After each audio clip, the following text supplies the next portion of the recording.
성경 말씀 함께 보겠습니다. 오늘 우리에게 주신 하나님 말씀은 신약성경 요한복음 4장 43절부터 53절 말씀입니다. 찾으셨으면 제가 봉독합니다. 이틀이 지나매 예수께서 거기를 떠나 갈릴리로 가시며 친히 증언하시기를 선지자가 고향에서는 높임을 받지 못한다 하시고 갈릴리에 이르심에 갈릴리인들이 그를 영접하니 이는 자기들도 명절에 갔다가 예수께서 명절 중 예루살렘에 하신 모든 일을 보았음이더라. 예수께서 다시 갈릴리 가나에 이르시니 전에 물로 포도주를 만드신 곳이라. 왕의 신하가 있어 그의 아들이 가버나움에서 병들었더니 그가 예수께서 유대로부터 갈릴리로 오셨다는 것을 듣고 가서 청하되 내려오셔서 내 아들의 병을 고쳐주소서 하니 그가 거의 죽게 되었음이라. 예수께서 이르시되 너희는 표적과 기사를 보지 못하면 도무지 믿지 아니하니라. 신하가 이르되 주여 내 아이가 죽기 전에 내려오소서.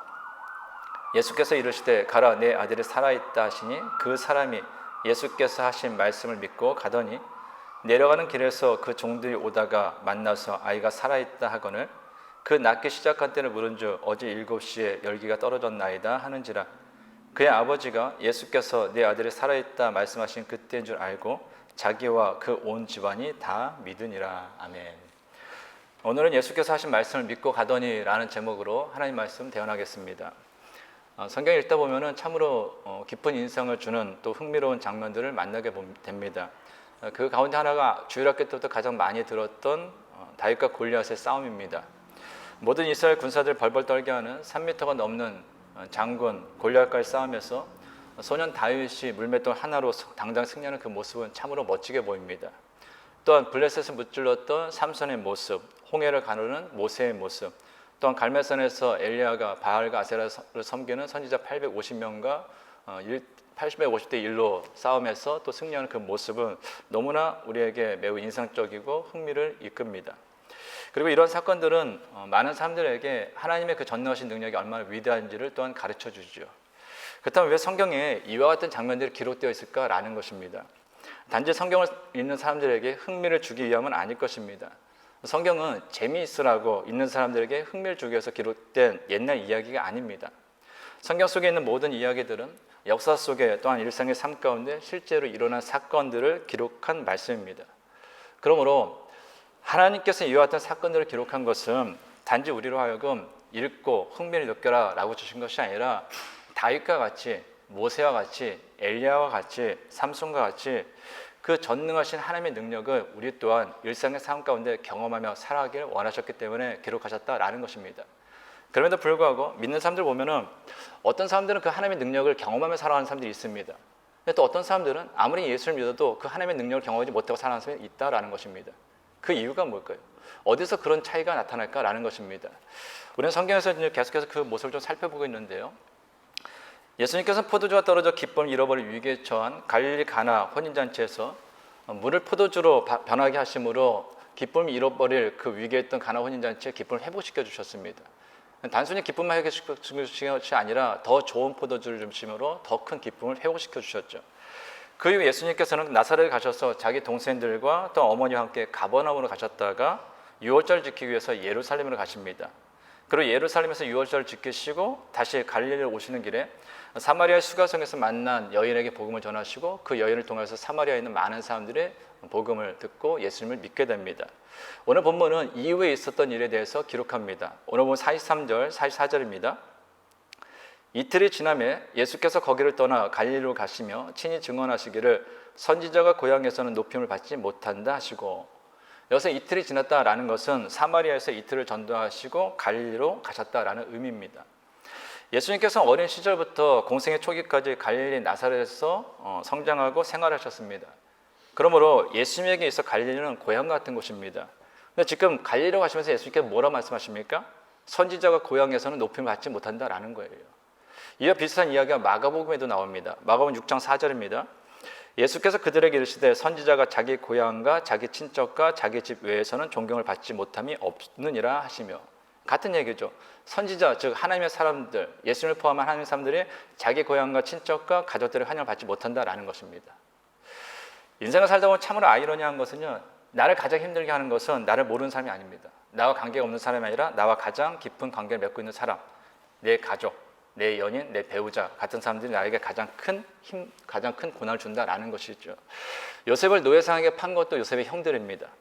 사무엘 선지자가 이스라엘의 왕을 세워서 기름 붓고자 왕될 사람을 찾으러 갔을 때 다윗은 아버지와 형들에 의해서 철저하게 배제당하고 무시당합니다. 구약의 선지자 엘리야는 고향 아나돗에서 존경받지 못하고 사람들에게 쫓기고 핍박당하고 마침내 고향 사람들에 의해서 죽임을 당합니다. 신약의 사도 바울도 마찬가지로 복음을 전할 때 그를 가장 괴롭혔던 것은 그와 관계없던 사람들이 아니라 그의 동족 유대인들이었습니다. 예수님께서도 다른 곳에서는 환영을 받았지만 정작 자신이 자란 고향 갈릴리 나사렛에서는 가족들이나 친척들에게 환영받지 못했습니다. 이유가 무엇일까요? 그들 안에 편견 때문입니다. 어떤 편견이냐? 나는 너에 대해서 잘한다라는 거예요. 마가복음 6장 3절입니다. 이 사람이 마리아의 아들 목수가 아니냐? 야고보와 요셉과 유다와 시몬의 형제가 아니냐? 그 누이들이 우리와 함께 여기 있지 아니하냐 하고 예수를 배척한지라. 나사렛 사람들이 예수에 대해서 뭐라고 얘기합니까? 요셉의 아들이 아니라 뭐라고요? 마리아 아들이다라고 이야기합니다. 그러니까 마리아 아들이다라는 것은 요셉이 이미 죽었다라는 거죠. 그러면 그들이 예수님에 대해서 마리아 아들이 아니냐라는 것은 홀어머니 밑에서 자란 사람이라는 거예요. 편견이 있는 거죠. 홀어머니 밑에서 자랐으니 뭐 제대로 배웠겠어? 이런 것이 있는 겁니다. 또 뭐라 그럽니까? 목수가 아니냐라는 거예요. 오늘날은 좀 다르지만 당시 목수는 사회적으로 별로 인정받지 못하는 직업이었습니다. 그러니까 목수가 아니냐라는 것은 배운 것도 없고 직업도 별로인 사람 아니냐라는 거예요. 근데 그 사람한테 우리가 뭘 배울 게 있어? 이런 것이죠. 이런 예수님에 대한 잘못된 편견을 갖고 있다 보니까 예수님의 말씀을 들어도 진리를 깨닫지 못합니다. 은혜를 받지 못합니다. 오히려 예수님을 배척하는 거예요. 내가 너보다 나은데, 내가 너에 대해서 아는데 네가 무슨 말을 전해? 네가 무슨 하나님의 복음을 전해? 네가 무슨 선지자야? 네가 무슨 메시아야? 이런 것이죠. 인생을 살면서도 그렇지만 특별히 신앙인들에 있어서 가장 무서운 적이 무엇인지 아십니까? 이미 알고 있다라는 편견입니다. 목회를 하다 보면 많은 사람들을 만나게 돼요. 저도 지금 인생의 거의 반 이상을 이제 목회를 하는데요. 많은 사람들을 만났는데 그 많은 사람들 중에서 이런 사람들이 있습니다. 신앙생활 10년, 20년, 30년. 또 성경 공부도 하고 성경적 지식도 있어요. 기도 생활도 했어요. 그런데 그렇게 오래 신앙생활을 하고 직분도 감당하고 봉사를 했음에도 불구하고 하나님과의 만남이 없는 사람들이 있습니다. 하나님께서 생각하시는 그 능력을 경험하지 못하는 사람들이 있어요. 그래서 이야기를 들어보면은 하나님께서 내가 베푸신 거 하나님과의 만남을 통한 간증이 아니라 그냥 일상의 사회적인 얘기밖에 할 것이 없는 사람들이 있다는 것입니다. 제일 안타까워요. 근데 그 분들의 특징이 무엇인지 아십니까? 안다라는 거예요. 나 성경에 대해서 이미 잘 알아. 성경 공부도 해봤어. 기도도 해봤어. 교회도 참 오랫동안 다니고 있어. 그러니까 마치 하나님에 대해서, 성경에 대해서, 신앙에 대해서, 기독교에 대해서 다 아는 것처럼 착각하고 있다라는 것입니다. 근데 안다라고 착각하면 문제가 무엇이 생기는 게 아십니까? 안다라고 착각하기 때문에 간절함이 없어요. 안다라고 착각하기 때문에 진지함이 없습니다. 안다라고 착각하기 때문에 하나님에 대한 사모함이 없다라는 거예요. 근데 그 결과 어떻게 될지 아십니까? 마가복음 6장 5절입니다.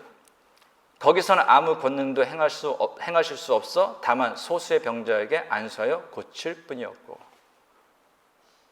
예수님께서 능력이 없는 분이 아니죠. 능력이 하나님이십니다. 그럼에도 불구하고 자신에 대한 편견을 가지고 자신을 배척한 그 갈릴리 나사렛, 자신의 동네에서는 아무 권능도 행할 수 없었다라는 거예요. 이유가 뭘까요? 예수님의 능력이 없기 때문이 아니에요. 예수를 믿지 않았기 때문입니다.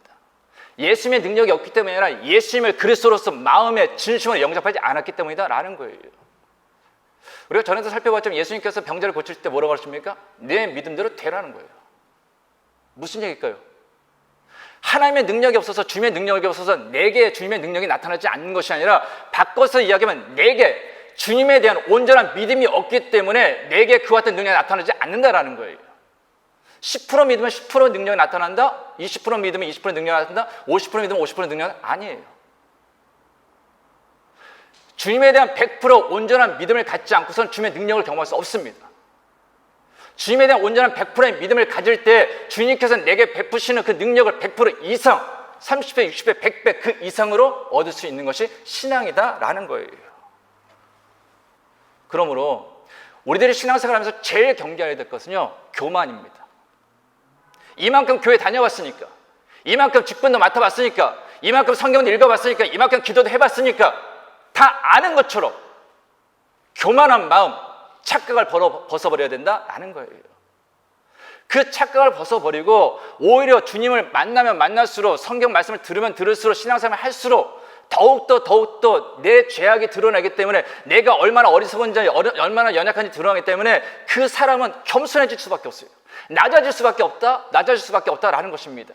그래서 그는 일상의 삶 가운데 늘 언제나 그와 함께 하실 임마누엘이시는 그 주님을 만나고 그 주님의 은혜를 누리며 살아갈 수 있다라는 것입니다. 이처럼 갈릴리 사람들은 예수님에 대해 안다라는 그 편견으로 인해서 예수님을 환영하지 않았습니다. 여기서 중요한 게 하나 있죠. 근데 주님이 지금 어디 가고 계십니까? 그 갈릴리로 가고 계시다라는 거예요. 이유가 뭘까요? 저 사람들, 나에 대한 편견을 가지고 나 환영하지 않는 사람들이야. 나를 그리스도로 받아들이지 않는 사람이야. 나를 배척하는 사람들이야. 알고 계세요. 근데 지금 예수님께서 그 갈릴리로 가고 계시다라는 것입니다. 이유가 뭘까요? 그 사람들이, 갈릴리 사람들이 예수님을 영접하지 않았기 때문이에요. 갈릴리 사람들이 예수님을 믿지 않았기 때문이에요. 믿지 않는다, 영접하지 않는다, 배척한다는 건 결국 뭐죠? 그 사람들이야말로 그리스도가 필요한 사람이다라는 거예요. 그래서 예수님께서는 자신을 배척하는 그 갈릴리 사람들이야말로 그리스도가 필요한 사람들임을 아셨기 때문에 그 갈릴리로 다시금 가셨다라는 것입니다. 예수님께서는 자기를 환영하지 않는다고 해서 피하지 않으셨습니다. 오히려 그리스도이신 당신을 환영하지 않는 그 사람들이야말로 그리스도가 필요한 사람을 아셨기 때문에 그들에게 가셔서 복음을 전했다라는 거예요. 이것이 바로 복음을 전하는 전도자, 예수 그리스도를 믿는 신앙인에게 있어야 될 자세다라는 것입니다. 우리는 신앙생활하면서 참 교만한 모습이 있죠. 뭔지 아세요? 예수 믿을 사람과 예수 믿지 말아야 될 사람, 구원받아야 될 사람, 구원받지 말아야 될 사람을 우리가 나눈다라는 거예요. 분명히 예수님은 십자가에서 모든 삶을 위해서 죽으셨습니다. 하나님께서 모든 삶을 위해서 예수님을 십자가에 죽임을 당하게 하셨어요. 근데 우리가 뭔데요? 우리가 얼마나 잘났다고, 우리가 얼마나 선하다고 사람에 대해서 나눕니까? 그 사람이 하나님께서 택하신 사람인지 우리가 압니까? 그래서요, 전도라는 거, 복음이라는 건요, 그가 나를 배척하든 그가 나를 어떻게 하든 피하는 것이 아니라 오히려 다가가는 것입니다. 그때부터 복음의 기적은 나타나는 것이거든요. 오늘 본 45절입니다. 갈릴리에 이르심에 갈릴리인들이 그를 영접하니 이는 자기들도 명절에 갔다가 예수께서 명절 중 예루살렘에서 하신 모든 일을 보았음이더라. 여기 보면 참 희한하죠. 앞뒤가 안 맞는 말씀이 나와요. 앞절에서 분명히 예수님께서 갈릴리로 가시며 선지자가 고향에서 높임을 받지 못한다라고 말씀하셨어요. 그렇죠? 근데 방금 읽은 45절 뭐라고 합니까? 갈릴리에 오신 예수님을 갈릴리 사람들이 영접했다라는 거예요. 이 구절을 보면 선지자가 고향에서 높임을 받지 못한다라는 예수의 말씀이 틀린 것 같습니다. 그런데 여기서 영접했다라는 것은 예수님을 그리스도로 믿었다라는 게 아니에요. 말 그대로 예수님을 그냥 웰컴, 환영했다라는 거예요. 이유가 무엇입니까? 그들은 6월절에 예루살렘에 갔다가 예루살렘에서 예수님께서 행하시는 일을 보았기 때문이에요. 예수님께서 갈릴리 가나 혼인잔치에서 물을 포도주로 변화시킨 그 사건들은 사람의 입과 입을 통해서 갈릴리에 있는 많은 사람들이 전해졌을 것입니다. 사실 보지 않고서는 믿기 어려운 일들이죠. 어떻게 물이 포도주가 됩니까? 그러니까 이들은 그 소리를 들었으면 에이 설마 이랬을 겁니다. 근데 6월절 행사를 위해서 예루살렘에 올라갔는데 예루살렘 성전에서 한 청년이 성전 앞에서 노끈으로 채찍을 만들어가지고 양이나 손을 성전에서 파는 사람들을 내어 쫓습니다. 돈 받고 온 사람들의 상을 뒤엎어요. 비둘기에서 하는 사람들에게 이것을 받고 나가라고 합니다. 내 아버지의 집을 장사하는 집으로 만들지 말라라고 하면서 호통을 치십니다. 그렇지 않아도 6월절 행사를 위해서 예루살렘에 올라가서 재물을 구입할 때마다 폭리를 취하는 이 사람들의 행태 때문에 마음에 들지 않았어요. 근데 이 젊은 청년이 그들을 혼내는 모습을 보면서 이들은 속에서 박수를 쳤습니다. 근데 알고 보니 그 청년이 바로 갈릴리 가나 혼인잔치에서 물을 포도주 바꾼 그 이적을 행한 청년이라는 것을 이들이 알게 됩니다. 그때부터 이 청년, 예수에 대해서 호기심을 갖게 되죠. 그래서 예루살렘에 있는 동안 그들은 예수님께서 전하시는 그 말씀도 듣기도 하고 예수님을 조절조절 쫓아다녔습니다. 근데 그 예수가 지금 어디 왔다고요? 자신들이 있는 갈릴리에 온다라는 거예요. 그래서 이들은 그 예수님을 기쁨으로 환영했다라는 것입니다. 무엇을 얘기하는 걸까요? 이들의 수준은 어떤 수준이었냐? 지금 예수님의 행적을 볼 때만, 보는 정도만 믿는 수준이었다라는 거예요.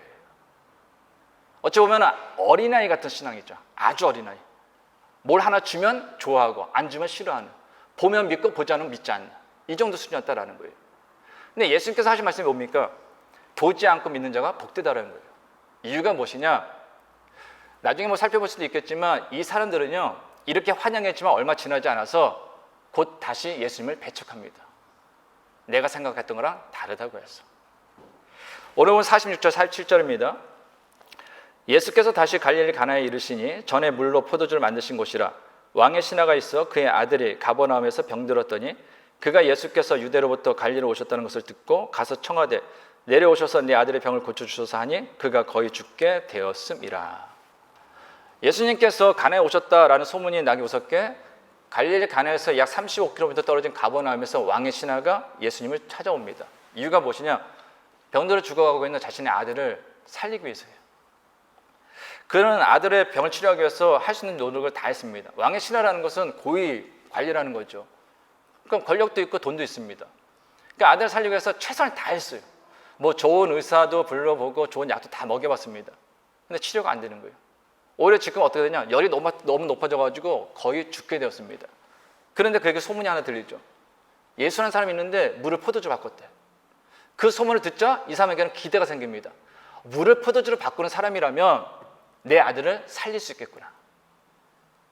그리고 그 예수가 어디 있는지 사방에 수소문합니다. 그리고 드디어 그 예수가 갈릴리 가나에 왔다라는 이야기 들은 거예요. 그 이야기를 듣자마자 이 사람은 종들을 시키지 않고 자신이 직접 가나로 달려갑니다. 35km 그 거리는 자식이 죽어가는 그 아버지에게서는 절대로 먼 거리가 아니었던 거예요. 부모는 자신이 아픈 것보다 사랑하는 자식이 아프면 더 힘듭니다. 죽어가는 자식을 보는 그 부모의 심정은 차라리 내가 아프고 내가 죽으면 죽는 게 낫겠다라는 생각을 하게 되죠. 제가 그 교육전도사로 사역할 때 그 교회에서 사찰, 그 교회를 이렇게 관리하시는 사찰 집사님 부부가 계셨습니다. 그 당시에는 교회가 있고 교회에 그 사찰 집사님 사시는 그 사택이 있었어요. 근데 이 분들이 그 외아들이 한 분 있었습니다. 아들도 공부도 잘하고 뭐 그 당시에 한 30 이렇게 이제 성장했던 것 같아요. 그런데 어느 날 이 아들이 암에 걸려요. 그래서 뭐 이 두 분이 할 수 있는 노력을 다 하죠. 하나밖에 없는 아들, 30년을 키운 아들인데 얼마나 소중하겠습니까? 그 뭐 병원, 의사 다 해봅니다. 심지어는 나중에 집사님이 되시고 또 사찰 집사니까 교회에서 뭐 계속 생활하시는 분들이잖아요. 근데 어떤 분이 그랬대요. 당신들, 그러니까 부모들 이름을 바꾸면 아들을 살 수 있다. 이게 뭐 점쟁이 같은 얘기죠. 그런데 이분들이 이름을 다 바꾸셨어요. 어느 날 교회 왔더니 그 이름을 부르면 안 된다라는 거예요. 왜 그러셨을까요? 이거 간절함이거든요. 내 눈앞에서 지금 아들이 죽어가요. 하나밖에 없는 아들이 죽어가는데 이름 바꾸는 거? 우리가 신앙적으로 뭐라고 할 수 있지만 그분한테는 그건 지푸라기인 거예요. 생명줄인 거예요. 만약에 누군가가 당신이 대신 죽으면 당신의 아들이 살 수 있습니다 했으면 아마 자신의 생명을 놓았을 거예요. 이게 자식을 향한 부모의 마음이다라는 거예요. 지금 예수님을 찾아온 왕의 신하가 그와 같았습니다. 35km나 떨어진 그 가버나움에서 갈릴리 가나로 예수님을 찾아오면서 그는 예수님이라면 내 아들을 고칠 수 있을 거야, 살려줄 수 있을 거라는 그 기대를 가지고 왔다라는 거예요. 그리고 예수님을 만나자마자 체면 불구하고 자기 집으로 오셔서 내 아들을 제발 좀 살려달라고 간청합니다. 그런데 이에 대해서 예수님께서 다음같이 말씀하세요. 오늘 48절입니다. 예수께서 이르시되 너희는 표적과 기사를 보지 못하면 도무지 믿지 아니하리라. 지금 왕의 신하는요, 주님의 능력이 필요해서 찾아온 사람입니다.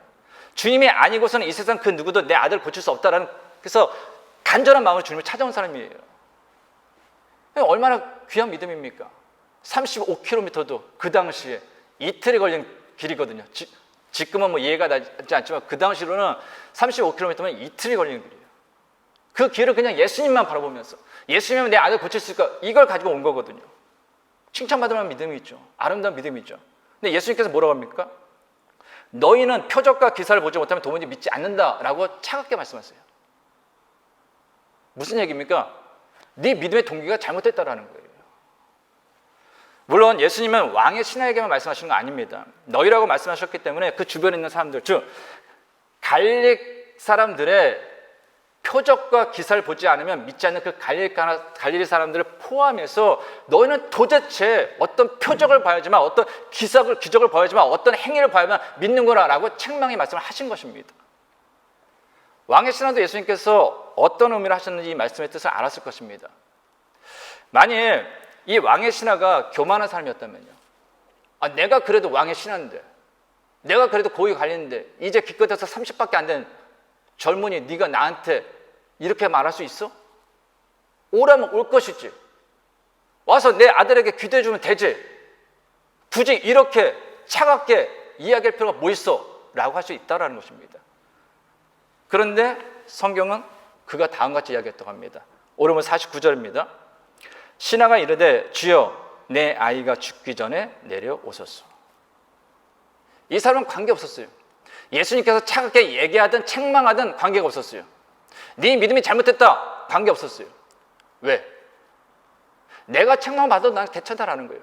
내 아들만 살아날 수 있다면. 그래서 예수님께 다시 얘기합니다. 내 아기가 죽기 전에 내려오소서. 이에 대해서 예수님께서 단 한마디로 대답하십니다. 오늘 50절 상반절입니다. 예수께서 이르시되 가라 내 아들이 살아있다 하시니.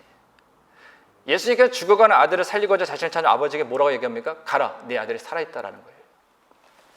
왕의 신하는 분명히 아들이 병으로 인해서 죽어가는 것을 보고 왔습니다. 그런데 예수님께서는 아들을 만나지 않으시고 아들을 위해 기도하지 않으시고 그냥 살았다라고만 말씀하세요.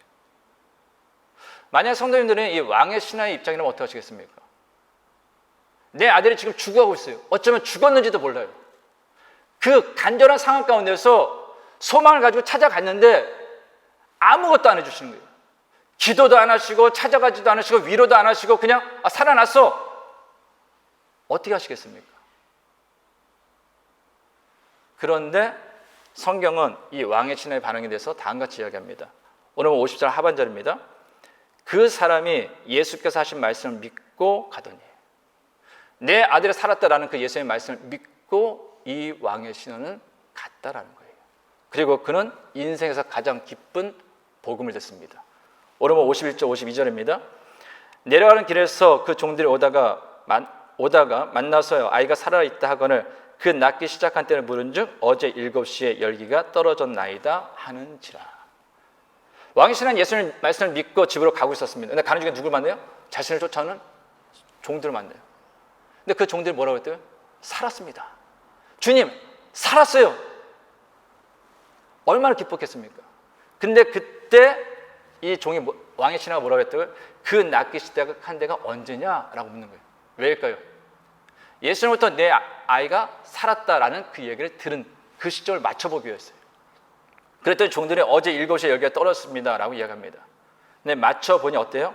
그때가 예수님께서 내 아이가 살아있다라고 말씀하신 그때임을 깨닫게 됩니다. 그리고 그로부터 그와 그의 온 가족이 주님을 믿게 됩니다. 오늘 53절입니다. 그의 아버지가 예수께서 내 아들이 살아있다 말씀하신 그때인 줄 알고 자기와 그 온 집안이 다 믿으니라. 아멘. 지금까지 살펴본 것처럼 왕의 신하가 천지를 창조하신 손으로 행하시는 주님의 능력을 어떻게 경험할 수 있었습니까? 주님의 말씀을 믿고 그 말씀에 순종했기 때문이에요. 2주 전에 함께 말씀을 나눈 갈릴리 가나 혼인잔치에서 물이 포도주로 바뀌는 그 사건 역시 어떻게 물이 포도주로 바뀌는 그 기적을 경험할 수 있었습니까? 예수의 말씀을 믿고 그 말씀에 순종했던 하인들이 있었기 때문이에요. 무엇을 의미하는 겁니까? 하나님의 능력을 경험하는 사람은요 모두 하나님의 말씀을 믿고 그 말씀에 순종하는 사람들이었다라는 거예요. 반대는 뭘까요? 같은 하나님을 믿고 같은 하나님의 말씀을 들어도요 그 말씀을 믿지 않는 사람, 그 말씀에 순종하지 않는 사람은요 그에게는 여전히 하나님은 성경이라는 책 속에 갇혀져 있는 하나님이지 천지를 창조하신 하나님은 될 수 없다라는 것입니다. 사실 가버나움에 내려가서 아들을 살려달라라는 그 왕의 신하의 간청에 예수님은 그와 함께 내려가셔서 직접 그의 눈앞에서 아들의 병을 고쳐줄 수 있었습니다. 근데 예수님께서 그렇게 하지 않으셨어요. 가버나움이 너무 멀어서 귀찮아서? 아닙니다. 왕의 신하에게 확실한 믿음을 심어주시길 원했기 때문이에요. 예수님께서 내 아들을 고쳐주십시오 라고 찾아온 그 왕의 신하에게 무엇이라고 얘기했습니까? 너희는 표적과 기사를 보지 않으면 도무지 믿지 않는다고 했죠. 사람의 심리가 어떤지 아세요? 암에 걸렸어요. 죽을 병에 걸렸어요. 낫기 위해서 하나님께 기도하죠. 치료를 받았어요. 할렐루야 외칩니다. 감사합니다. 얼마나 갈 것 같아요? 우리 생각에는 그랬으면 하나님 앞에 가는 날까지 열심으로 주님을 믿을 것 같죠? 안 그렇게 되더라고요. 얼마 지나면 그 전에 일상으로 다 돌아가요. 오히려 더 돌아갑니다. 교회도 안 나오고 말씀도 안 보고 세상으로 나갑니다. 이유가 뭔지 아세요? 간절했을 때는 하나님 꿈을 매달리지만 그것이 응답되고 시간이 지나면 그 믿음은 없어지는 거예요. 점점 희미해지고 무엇이 되냐? 아 그래, 내가 의사 잘 만났고 의사가 치료 잘해줬고 내가 약 잘 먹고 몸 관리 잘했기 때문에 내가 치료받은 거지 라는 생각으로 바뀌는 것입니다. 대부분의 모든 것이 다 그래요. 그래서 눈으로 표적을 보고 기적을 보고서 믿는 사람의 믿음은요, 늘 언제나 언제 그 믿음이 무너질지 모르는 모래성 같다라는 것입니다. 이 모습을 가장 잘 보여주는 게 어디예요? 바로 요한복음 6장에 나오는 오병이어의 기적을 경험한 사람들입니다. 물고기 2마리, 떡 5개로 5,000명의 사람이 다 먹고 배불리 먹었어요. 그리고 남은 게 12강줄입니다. 전에도 말씀드렸잖아요. 5,000명이지만 여자, 아이까지 다 포함하면 10,000명이 넘는 사람들입니다. 너무나 대단한 일이죠. 이 사람들은 지금까지 상상할 수 없었던 일을 상상한 거예요. 가뜩이나 로마 식민지를 있고 가난해서 먹을 것도 없는데 야, 저 예수라는 사람 물고기 2마리로 떡 5개로 10,000명을 먹이고도 12강줄 한 명, 야, 저 사람이야말로 모세가 얘기했던 그 그리스도 메시아구나라고 이야기했습니다. 그래서 예수님이 어딜 가든 다 쫓아다녔어요. 물을 건너서 가면 배를 타고 쫓아갔고요. 산을 가면 산 꼭대기까지 쫓아갔습니다. 심지어 예수님을 억지로 자신들의 임금으로까지 삼으려고 했습니다. 오늘날 만약에 제가 교회에서 그런 능력을 해가지고 뭐 멜번에 있는 사람들이, 호주에 있는 사람들이 와가지고 우리 교회가 메어지고 뭐 가는 데만 쫓아오고 하면 어떻게 하겠습니까? 그래서 뭐 박수 치면 할렐루야 하면서 난리 나겠죠. 그런데 예수님께서 그들 향해서 어떻게 얘기하셨는지 아십니까? 요한복음 6장 26절입니다. 예수께서 대답하여 이르시되 내가 진실로 진실로 너희에게 이르노니 너희가 나를 찾는 것은 표적을 본 까닭이 아니요 떡을 먹고 배부른 까닭이로다. 표적이라는 것은 의미가 있다는 거예요. 가나 혼인잔치에서 물이 포도주 바뀌었다라는 것은 세상의 기쁨이 나의 기쁨을 주는 것이 아니라 주님만이 나의 기쁨이 될 수 있다는 거예요. 죽어가는 왕의 신하를 고쳐준 거, 세상에 생명을 주는 것이 아니라 주님만이 우리에게 진정한 생명을 줄 수 있다는 의미입니다. 그럼 왜 예수님께서 오병이어의 기적을 일으키셨을까요? 세상에 주는 빵이, 세상에 주는 먹거리가 너의 영원한 생명을 살리는 것이 아니라 내가 너의 영원한 생명을 살릴 수 있다는 거예요. 그래서 예수님께서는 그들에게 무엇을 얘기하시냐? 땅에서 먹는 떡을 사 먹지 말라는 거예요. 아무리 맛있는 걸 먹어도 죽을 수밖에 없다는 거예요. 그러므로 니네가 영원히 살기 위해서는 영원한 떡, 나를 먹으라는 거예요. 그게 무엇입니까? 십자가에 우리 죄를 대신하여 물과 피를 다 쏟기까지 죽으신 그 예수 그리스도를 믿으라는 거죠. 그때 이 사람들은 의아한 거예요. 나는 분명히 저 예수를 통해서 잘 먹고 잘 살려고, 로마로부터 좀 벗어나기 위해서, 정말 이 땅의 행복을 위해서 난 예수 믿으려고 했는데, 예수 따라다녔는데 뭔 얘기가 저래? 뭐 영원한 생명? 뭐 하늘나라? 영생? 구원?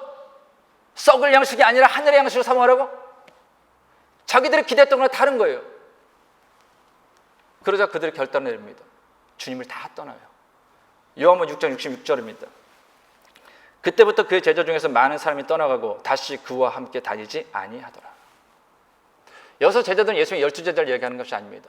예수님의 기적을 보고 예수님의 주시는 그 떡을 먹고서 나도 주님을 따르는 제자가 되겠습니다 하고 쫓아왔던 사람들이에요. 그들 다 어떻게 했다고요? 자기들이 기대했던 예수님, 즉 이 땅에서 나를 배불리게 하는 그 예수님을 기대했는데 그게 아니니 어떻게 했다고요? 다 떠났습니다. 기록하지 않았지만 그 뒤에 예수님께서 당신의 제자를 향해서 그렇게 말씀하셨어요. 너희도 가려느냐? 근데 결국 어떻게 되죠? 사순절 지내고 있지만 다 가죠. 가룟 유다는 예수님을 통해서 자신의 욕심을 이루려 하는데 그것이 안 되니까 결국 자신이 예수님을 십자가에 못 박는 거 아닙니까? 팔 아팠으니까요. 예수님이 고난당할 때 그 제자들 다 예수님 버리고 떠나지 않습니까? 오늘날도 오병이의 기적을 경험하고요, 예수님을 따랐던 사람들처럼 많은 사람들이 내 눈에 보이는 것만 믿으려고 합니다. 그러나 오늘 본문을 통해서 예수님께서는 우리에게 내 눈에 보이는 것만 믿지 말라고 하세요. 보이는 것에만 의지하는 그 믿음은요, 그 뿌리가 흔들리기 쉽기 때문입니다. 요새 AI 기술이 이제 많이 발달했죠. 심지어 요새는 그런다고 그러더라고요. 저는 잘 모르지만 사랑에 대한 설교를 만들어줘. 그러면 설교를 만들어준대요. 우정에 대한 설명 그렇게 된다고 그러더라고요. 근데 그게 어느 정도까지 발전했냐면은 요새는 눈 덮인 들판에 강아지가 뛰어노는 것을 영상으로 만들어 이렇게 명령을 내면 그대로 만듭니다. 심지어는 내가 가지 않은 곳도 내가 가 있는 것처럼 영상을 만들 수 있어요. 내가 만나지 않은 사람도 만나는 것처럼 영상을 만들고 내가 하지 않은 말도 말하는 것처럼, 한국 가수가 외국 가수의 노래를 부른 것처럼 안 했는데도, 심지어는 어떻게 됩니까? 이미 죽은 사람을 다시 만들어가지고 지금 나와 대화하는 것처럼 하죠. 근데 그 기술이 어떻게 됐냐? 10살 때 죽은 아이가 30살이 됐을 때 모습으로 그대로 만듭니다. 이것이 이제 조금만 지나면요, 직접 터치가 돼요. 그리고 다 느껴집니다. 점점 세상은요, 내가 눈으로 본 것이 진짜야. 근데 이것이 가짜가 되는 세상이 다가오고 있다라는 거예요. 하물며 신앙은요, 눈에 보이는 것만 자꾸 의지하려고 하면요, 신앙은 어느 순간에 송두리째 무너질 수 있습니다. 그래서 바른 신앙은요, 오직 말씀에 근거한 신앙이 되는 거예요. 내가 가지고 있는 거, 그래요, 기도해가지고 돈을 얻을 수도 있습니다. 기도해서 병이 고쳐질 수도 있죠. 기도해서 아이가 좋은 학교 갈 수도 있고 취업을 될 수도 있습니다. 그런데요, 중요한 건 그 모든 것은 다 없어진다는 거예요. 돈도 없어지고 건강도 없어지고 모든 건 다 없어집니다. 근데 유일하게 영원토록 영원까지 영원토록 변하지 않는 건 단 하나밖에 없어요. 하나님의 말씀이에요. 그래서 참된 신앙은 주님의 말씀을 믿고 그 말씀에 순종할 때 비로소 그 신앙이 반석 위에 세워진 신앙이 된다라는 거예요. 그래서 주님께서는 우리에게 말씀으로 가르쳐 주시는 것입니다. 바라는데 사는 사람들 모두 주님을 통하여 무엇을 얻었기 때문에, 무엇을 이루었기 때문에, 무엇을 가졌기 때문에 믿는 어린아이 수준의 신앙에서 이제는 좀 벗어나서 주님이기 때문에, 나를 위해서 십자가에 죽으신 그 주님이기 때문에, 주님의 말씀이기 때문에 믿고 순종할 수 있는 좀 젖먹이 신앙에서 성숙한 어른다운 신앙이 될 수 있기를 간절히 주님의 이름으로 축원합니다. 기도하겠습니다. 하나님 아버지, 어린아이들은 자신이 원하는 것을 얻었을 때는 기뻐하고 만족하지만 자신이 원하는 것을 얻지 못하면 떼를 쓰고 화를 내고 미워합니다. 그런데 혹시라도 지금 우리의 신앙이 어린아이처럼 주님부터 원하는 것을 이루고 받았기 때문에 주님을 믿고 따르는 어린아이의 신앙은 아닌지 스스로를 돌아보게 됩니다. 보지 못하고 믿는 자가 복되다는 주의 말씀을 마음에 새깁니다. 무엇을 이루기 위해서, 무엇을 얻기 위해서 주님을 믿고 따르는 것이 아니라 나의 죄를 대신하여 십자가에서 고통을 당하시며 보혈을 흘리신 주님이시기에, 나에게 영원한 생명을 주시기 위하여 부활하신 주님이시기에, 날마다 함께 하시며 말씀을 인도하시는 주님이시기에 주님을 믿고 주님의 말씀에 순종하는 성숙한 믿음의 사람이 되기를 원합니다. 예수님의 이름으로 기도하옵나이다. 아멘. 우리 시간 나같이 일어나셔서 우리 찬양하며 결단을 기도하겠습니다.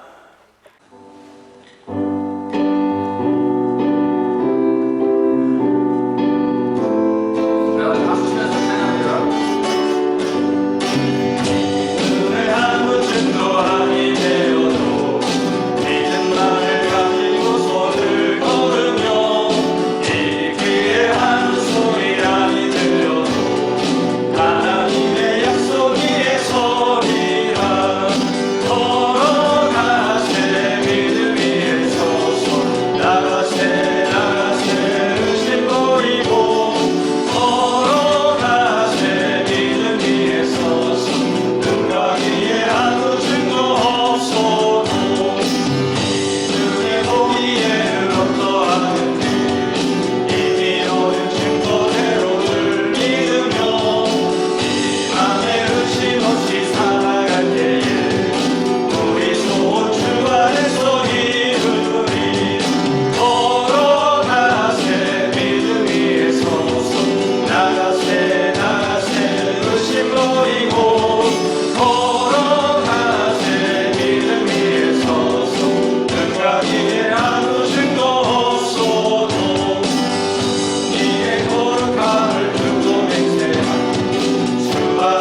성도 여러분, 눈에 보이는 것을 믿으면, 그것이 사라지면, 그것이 없어지면 그 믿음은 모래성과 같이 무너집니다.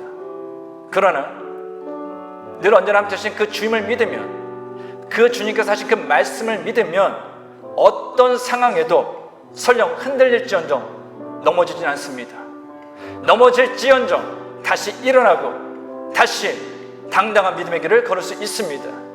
우리 시간 같이 기도할 때, 주님, 눈에 보이는 것을 믿는 것이 아니라 주님을 믿게 하여 주옵시고, 주의 말씀을 믿고 그 말씀을 순종하여 살아가는 하나님의 바른 성숙한 신앙이 되게 하여 주옵소서. 우리 같이 주님 앞에 기도합니다.